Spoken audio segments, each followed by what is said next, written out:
Hi, everyone. Kathy Rose here, and I'm here to talk to you about the astrological patterns for June 2025. The mandala that's on screen is for the sign Gemini. That's where the sun is traveling for a good portion of June. And with Gemini, we have a delightful flexibility with the mutable sign that flows. So the first statement is flexibility, and that's always so nice to tap into. But there's so much more. Oh my gosh, layers and layers and layers of waves of energy for June. So let me try to explain. First of all, there's going to be special Aries point activation this month. So those of you who have been watching my videos, you know I talk about the Aries point quite often because we have Neptune right now at the Aries point, 0 and 1 degree of Aries. Saturn just entered Aries at the end of May, so it's at 0 Aries right now. And in June, we are going to have Jupiter entering Cancer, also activating the Aries point. So there's a very, very special pattern and extra loud Aries point energy. And I have a slide dedicated to that. So I'll be filling you in on that if you haven't heard my explanations before. Also in June is a potent flow of creativity. So you will want to carve out consistent time where you engage in creativity for June. And there are many, many ways to do that, but be prepared to feel like you want to do something creative and allow it to take place. You'll be moving with the flow if you do. And then the third layer is potent, powerful, sparkling electricity that will be flowing through our systems, particularly strong for about the first 20 days of the month because of the Uranus Mars square. So I'm going to try to convey this in a positive way so I can plant some good seeds, but that's what we're going to talk about next. So the dynamic aspect is the square between Mars and Leo and Uranus and Taurus, which is exact on June 15th. But please understand you're going to be feeling it as soon as June begins. Actually, I'm recording this now on May 27th, and many of us can already feel this electricity, this powerful 90-degree aspect between these two planets in the airwaves now. So let me explain the purpose of this. Mars square Uranus is to get us to move forward. It is to dynamically get our motivation headed towards freedom and growth and releasing stagnation. In this case, with Uranus and Taurus, it's also teaching us how much incredible and deep freedom we have when we step into the present moment. And we have freedom when we're in the present moment because we're not carrying baggage from the past and we're not busy worried about the future. We are actually experiencing this beautiful, wonderful moment. And so Mars square Uranus is always trying to teach us how to do that, how to respond in the moment. Now, certainly, Mars square Uranus can also be volatile. And that doesn't mean you have to engage in that, but you may see some of that. You may see people getting angry. You may see some shouting. You may see some protests. That may happen. Mars square Uranus can also intensify energy in the earth, as in earthquakes or seismic activity or volcanic eruptions or strong weather patterns. Let's hope not. Add some energy, add some loving, calming energy to the earth itself so that if any adjustments need to be made, because sometimes earthquakes are like chiropractic adjustments for the earth, maybe they can be gentle. Okay. So I don't want to engage in fear here, but sometimes that does happen. But the bottom line for you personally is please, if there is something stagnant in your life, if you have become stale in your patterns, if you're not actively growing and moving forward and engaging in adventure and change and growth, well, now's your time to make the adjustment because that's part of what this square is about. And again, so the first 20 days of the month, we're going to be palpably feeling this. Now, please remember, we had Mars conjunct Uranus in 2024 in July. And there was some volatility that happened at that time. Let's hope we get a different result now in 2025. But my forecasts are designed to talk to you for how can you use this energy in your own life. And the word freedom is what's very important here. Being free from old emotional baggage, being free from worry about the future, being present, and receiving this sparkling electricity which wants to help you grow, which wants to help you manifest your beautiful adventure, and which wants to help you radiate your uniqueness with confidence. So there's so much to this square. I actually love it, but be physical, move your body, that will help. Another layer we have going on in June is just delicious, and that is Venus in Taurus. Venus enters Taurus on June 6th and stays there until July 4th. And delicious is the right word for this energy because it's often associated with flavorful, wonderful food. It's anything that is sensorial, sometimes even hedonistic, anything that is luxurious and soft and harmonious and beautiful.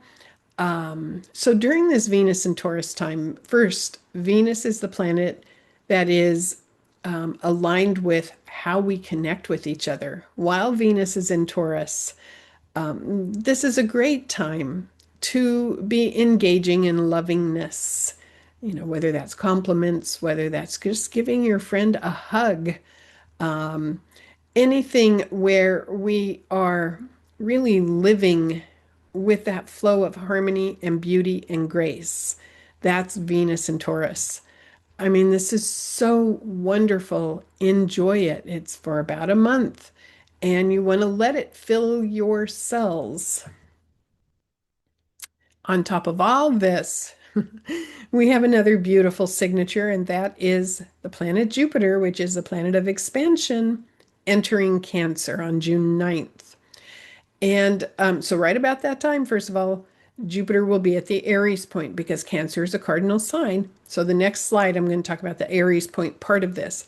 But before I do that, let me just mention Jupiter in Cancer is the expansion of harmony and lovingness, nurturing energy, kindness, compassion, empathy, which is why the painting that's on screen was done by my friend Liza, and I helped with this one, but she was the main artist in this painting. And it shows an Earth Mother, a pregnant woman who is beautiful, surrounded by nature. It really symbolizes the Jupiter in Cancer energy.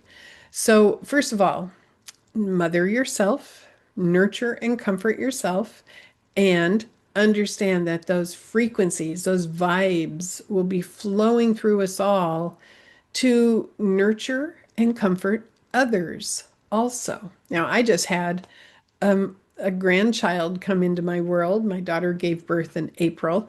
So I'm in the middle of palpably feeling the mothering energy coming back up in me as I work with this little newborn. And if you can remember what that was like for you, if you are a mother or a father, if you have children, if you can remember that wave of love that comes through when there is a baby, or maybe when you first got a puppy or a kitten, a pet, you can remember that saturation of unconditional love for a small human or a small pet. That's going to be flowing through us all. And how beautiful is that? It's going to stay in Cancer for a year. Family comes forward, whether that is family as in your children or your mother, father, or your friends or group energy that feels like a family. It's just filled with emotion and sensitivity and love. So let's talk about the Aries point part of this. So as Jupiter enters Cancer, it's going to hit 0 degree of a cardinal sign, which is the activation of the Aries point. Actually, Aries point starts being activated at 29 mutable and it goes all the way through 1 degree cardinal. So right now we have Saturn in Aries, we have Neptune in Aries at the Aries point. They're conjunct, squaring Jupiter in Cancer. And at the time that Jupiter enters Cancer, Mercury will also hit the Aries point in Cancer. So this is very, very dynamic. And what it is suggesting is that something wants to be revealed. It's very public energy. It's high visibility. And so for you personally, it is time to engage in impeccable ethics. It is time to engage in the highest level of integrity in all of your behavior and all of your thoughts. Because during the Aries point activation, you can't hide. Your thoughts, your energy field, your actions become very obvious and visible in one way or another. Now, we can't control other people, but we can only rise up and live at the highest level within ourselves and be mindful of this. Because if people have done scandalous things, and I'm talking really, we may see this in the news cycle, people who have done things that may have been scandalous or may not have had integrity or may have been deceptive. When Aries point is triggered on the mundane level, these things tend to come forward. The news cycle will reveal where truth may not have been told. But for those of you watching who on a day-to-day basis are kind, loving, wonderful people, just do the right thing when no one is watching. Do the right thing because it is part of how you are wired. And understand that in your energy field, it becomes very, very visible. You don't even have to tell anybody when you do a kind deed. It will be very visible in your energy field. So you're not doing kind things so that other people notice. You're doing them because it's who you are. But understand that you will probably get compliments. You will probably get beautiful, kind words from others as they notice the fabulous, loving person that you are. So enjoy it, receive it, let it fill your cells. All right, June 11th, we have a full moon in Sagittarius. This is set for Washington, D.C. time, so it's an Eastern Daylight Time, 3:44 a.m. Anytime we have a lunation, whether it's a new or a full moon in Sagittarius, we have to look at the fact that Sagittarius is connected to truth. It's connected to opinions also. And the shadow side of Sagittarius can be righteous opinions, being overly attached to your own opinion in the right or wrong sort of format, meaning my opinion is right and yours is wrong. That's the shadow, exaggerated side. The higher level side is the big picture perspective that truth can flow in so many ways, and we see tiny slices of it. And so the higher level side for Moon in Sagittarius is being respectful that other people interpret things differently and being fascinated by it as opposed to righteous about your own opinion. And, times are highly political right now, so this is in the air. It doesn't take much for people to get into their right or wrong opinionated energy right now.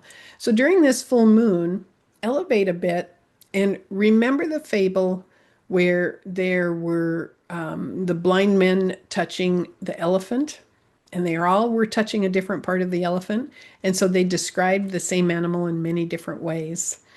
But it was all the same animal. So that's part of this full moon in Sagittarius. But Oh my gosh, there's so many other layers happening around this same time. Venus will be squaring Pluto, which again can key into, my opinion is the right opinion. It can be intensity happening socially, but it can also be a profound acceptance of humanity, and it can be a profound, beautiful acceptance that we are indeed growing, learning humans.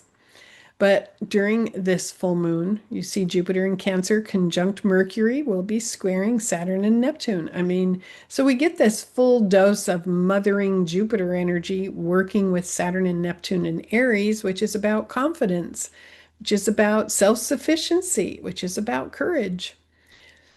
And fascinatingly, I just realized I'm looking at this chart and I didn't put the square, I didn't put the red lines to indicate the square between Mars and Uranus.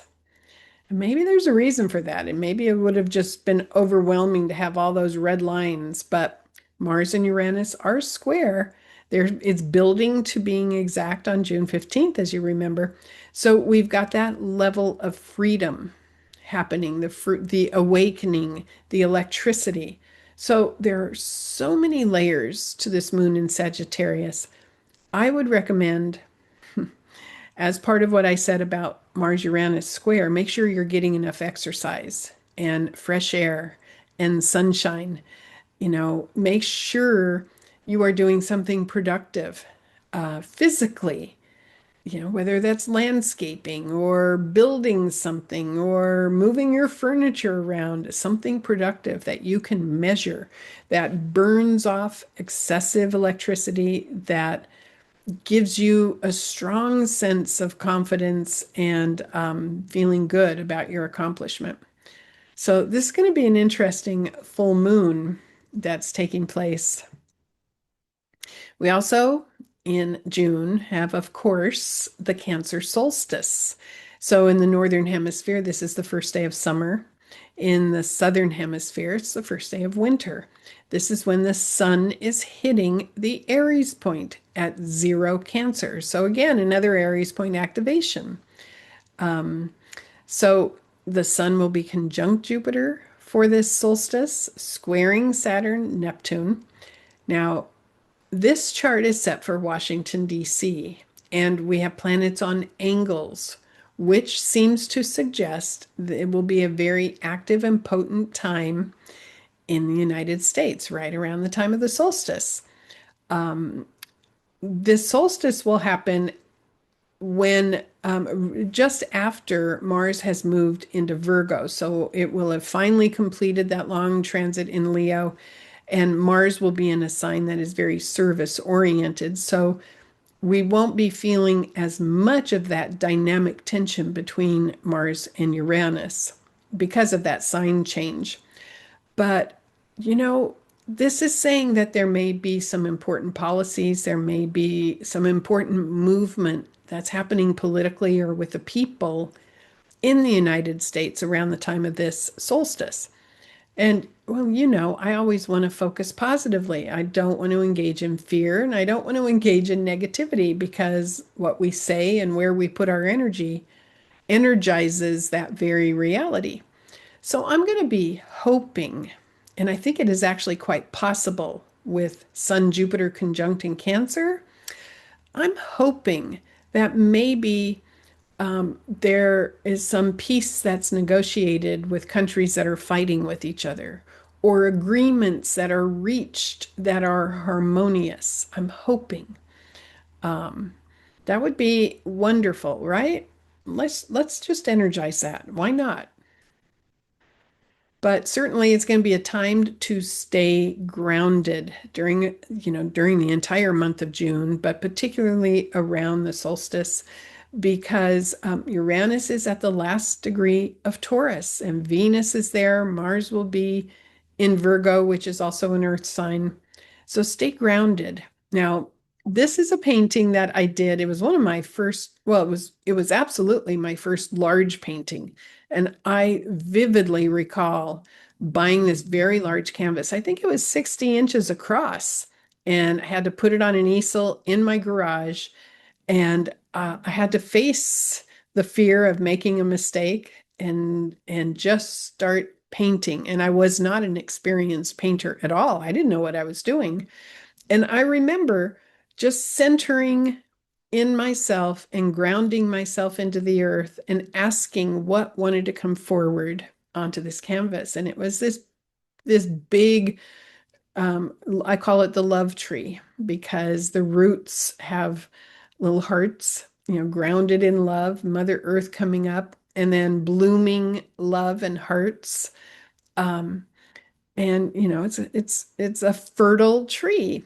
And so this is a meaningful piece to me because it was such a leap forward for me to take the risk of painting something as a very inexperienced artist. But ground yourself. Use this image or any image that connects you to the earth, that connects you with lovingness, that allows you to be practical, allows you to be centered. Because June has that Mars Uranus energy and other factors happening, make sure you're grounded. Feel the vibes from Mother Earth. All right, then June 25th, we have the new moon in Cancer. Oh, beautiful, beautiful, beautiful, wonderful possibilities with this new moon in Cancer. Conjunct Jupiter. Uh, and yes, it's going to be square Neptune and Saturn. It doesn't bother me a bit. Again, I see that square from the two Aries planets to the Cancer planets being one where we are challenged to be confident, to be courageous, to be self sufficient, and to be loving and kind and connected. And we can find this balance between the two. The shadow side of Aries can be selfish and arrogant and so competitive that, it's assertive in not very pleasant way. But the higher level of Aries is the pioneering self-sufficiency that says, I know I can handle whatever life brings me. I know I'm up to the task of navigating life. Ah, that's a wonderful confidence, right? Mix that with that Cancer energy, which is filled with lovingness, filled with nurturing, filled with comforting, soothing energy. So during this new moon in Cancer, it's a great time to show your family members or your friends that you care. And it is a fabulous time to remind people that they are capable and strong. And it's a fabulous time to remind them that you believe in them, that they are indeed up to the task of navigating life. So this has such gorgeous energy to it. Venus is still in Taurus, Uranus in Taurus, Mercury in Cancer. So enjoy that new moon in Cancer. Consider cooking. The creative energies will be really, really strong during this time.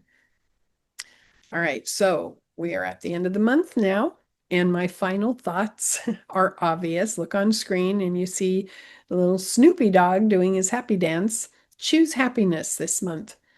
As this powerful month proceeds, engage in your impeccable ethics, radiate your integrity with lovingness and softness and flow.